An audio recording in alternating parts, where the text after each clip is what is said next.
सबसे पहले एक चीज को समझते हैं कि इकोनॉमिक्स में हम बेसिकली करते क्या है। इकोनॉमिस्ट, अगर मैं इकोनॉमिस्ट की बात करूं तो वो करते क्या है, वो इकोनॉमिक्स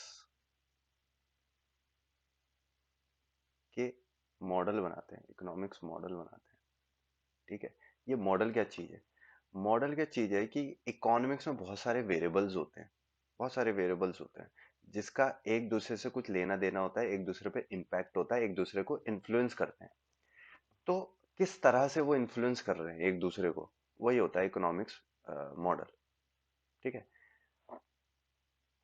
तो जैसे कि हमने इससे पहले वाले चैप्टर में जब हमने इनकम, नेशनल इनकम पढ़ा था, तो उसमें हम ऐसे करके कुछ पढ़ रहे थे, y = c + i + g।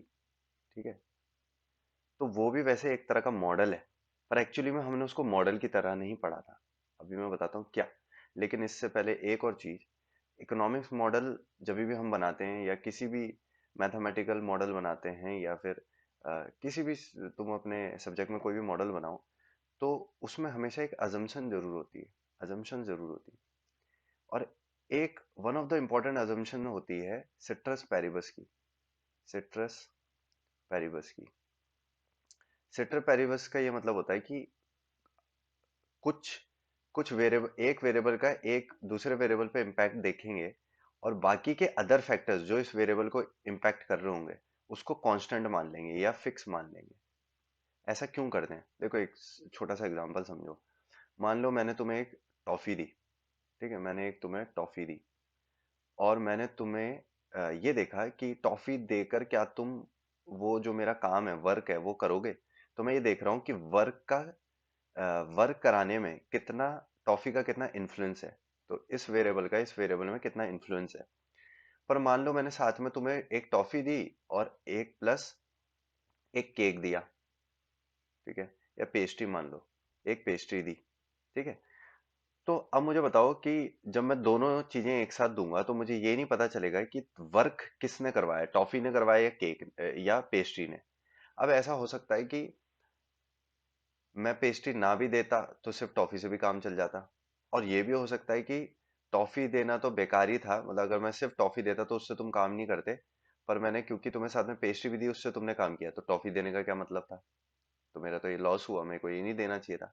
तो जब मैं एक से ज्यादा वेरिएबल्स को एक साथ वहां पे रखता हूँ मॉडल में, तो ये बड़ा मुश्किल हो जाता है ये डिटरमाइन करना कि कौन सा वाला फैक्टर किसको कितना इन्फ्लुएंस कर रहा। तो इसलिए हम वन एट अ टाइम चलने की कोशिश करते हैं कि एक वेरिएबल को कांस्टेंट रख लें, इसको फिक्स, और सिर्फ इस वेरिएबल का इम्पैक्ट देखें इस पे क्या पड़ेगा। हालांकि इकोनॉमिक्स में यही सबसे बड़ा मुश्किल काम होता है। इकोनॉमिक्स में, साइंस में तो तुम ऐसा कर सकते हो, एक्सपेरिमेंट मेथड होता है, लेकिन इकोनॉमिक्स में तो असल जिंदगी में तो प्रैक्टिकली सारी चीजें एक साथ इन्फ्लुएंस हो रही होती हैं। जब तुम कुछ इकोनॉमिक्स के मॉडल देखोगे तो तुम्हें समझ में आएगा ये तो सारी चीजें एक साथ ही इन्फ्लुएंस हो रही है।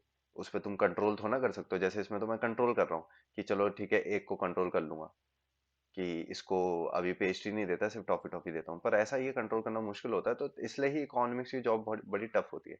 लेकिन इसको छोड़ते हुए बस तुम्हें ये समझ में आया कि इकोनॉमिक्स मॉडल क्या होता है, रिलेशनशिप बिटवीन वेरिएबल्स। वेरिएबल्स अब यहाँ पे बस इकोनॉमिक्स के वेरिएबल्स आ जाएंगे, और एक सिट्रस पैरिबस बड़ा इंपॉर्टेंट अजम्पशन होता है कि जिसमें हम एक को कांस्टेंट रखेंगे, बाकियों को कांस्टेंट रखेंगे और एक का इम्पैक्ट देखने की कोशिश करेंगे इस वेरिएबल पे, जो हमारा वेरिएबल एट कंसर्न है, कि किस वेरिएबल के बारे में हमें जानना है, वर्क के बारे में जानना है, तो उसको हम चेकआउट करेंगे। ठीक है,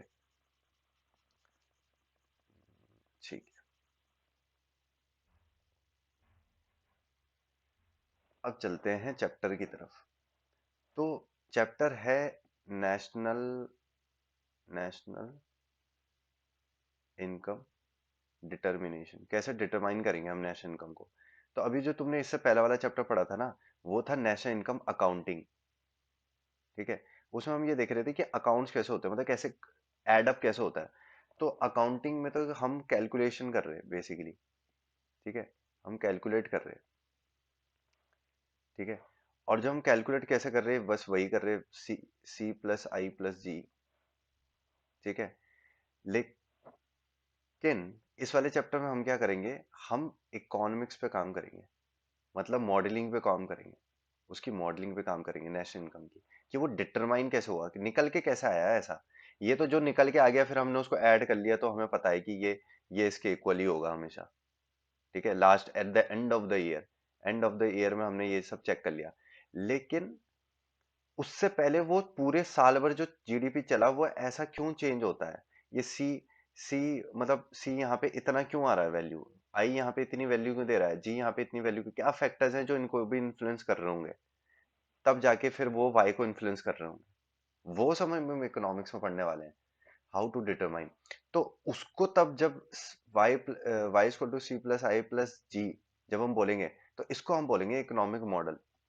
ये जो हमने पढ़ा ये मॉडल का खाली यूज किया है, लेकिन उसमें बस हमने ये मैथमेटिकली देखने की कोशिश, मैथमेटिकली या अकाउंटिंग टर्म्स में देख रहे हैं कि हाँ ये सारा सम अप करके ये आता है। और ये इसलिए भी सम अप करके आता है क्योंकि इसमें हमने एडजस्टमेंट करे हैं कुछ, वो मैं अभी बाद में बताऊंगा तुम्हें आगे चल के कि वो क्यों हमेशा इक्वल आता है। ठीक है, ये हमेशा जरूरी नहीं है इक्वल आएगा, ये नॉट इक्वल भी हो सकता है, क्योंकि ऐसा थोड़ी ना होता है कि आपने स्टार्टिंग में मैंने सोचा कि कंजम्पशन, जैसे कि एक बिजनेस फर्म है, उसने सोचा कि हाँ मैंने इतना प्रोडक्शन करी, ठीक है, और जरूरी नहीं है कि वो उतनी ही कंजम्पशन हो जाए जितनी उसने प्रोडक्शन करी है, तो जरूरी नहीं है हमेशा कंजम्पशन इक्वल टू प्रोडक्शन होगा। जैसे यहाँ पे तो यही देख रहे हो ना, ये प्रोडक्शन मेथड और ये एक्सपेंडिचर मेथड दोनों हमेशा इक्वल हो जाते हैं, पर ऐसा थोड़ी ना होता है। तो इकोनॉमिक्स में तो जरूरी नहीं है कि इक्वल रहे, अनइक्वल भी हो सकता है, जैसे हम बोलेंगे डिसइक्विलिब्रियम्स भी हो सकते हैं। ठीक है, तो इस चैप्टर में हम यही पढ़ेंगे कि ये डिसइक्विलिब्रियम होता है क्या और क्यों होता है, और उससे पहले ये पूरा मॉडल आया कैसे, ये क्यों बनाया था मॉडल, और इन मॉडल्स में ये जो वेरिएबल्स हैं इनको कैसे, ये कैसे इन्फ्लुएंस हो रहे हैं, इस क्या ये कैसे हमने डिटरमाइन करे कि ये ऐसे होंगे। ठीक है, अब यहाँ पे कुछ शब्दावली या फिर कुछ क्या बोलेंगे उसको, जार्गन्स या इकोनॉमिक्स के वर्ड जो याद रखने हैं, वो है इन सारे वेरिएबल्स को हम क्योंकि ऐसा पहले से डिटरमाइन कर रहे हैं कि मतलब क्या होगा, क्या होगा। ठीक है, यहाँ पे तो हमें पता है कि क्या होना है, तो इसको हम बोलते हैं एक्सपोस्ट वेरिएबल्स, मतलब नेशनल इनकम निकलने के बाद। ठीक है, पोस्ट मतलब बाद में। ठीक है, तो ये सारे वेरिएबल एक्सपोस्ट वेरिएबल हैं, और ये तो हम डिटरमाइन करें कि क्या होगा, तो ये है पहले, पोस्ट नहीं है ये पहले डिटरमाइन करेंगे, तो इसको बोलते हैं एक्स एंटे वेरिएबल्स। ठीक है, तो दो चीजें यहाँ पे याद रखनी है, ये जरूरी नहीं है हमेशा इक्वल आए, और इनको एक्स एंटे वेरिएबल्स कहते हैं। इसमें हम मॉडलिंग कर रहे हैं, इकोनॉमिक्स मॉडलिंग। ये अकाउंटिंग है, इसमें इकोनॉमिक्स मॉडलिंग नहीं है, ये हमेशा इक्वल आएगा, और इसको एक्सपोस्ट वेरिएबल कहते हैं। ये कुछ चीजों का ध्यान रखना है चैप्टर स्टार्ट करने से पहले।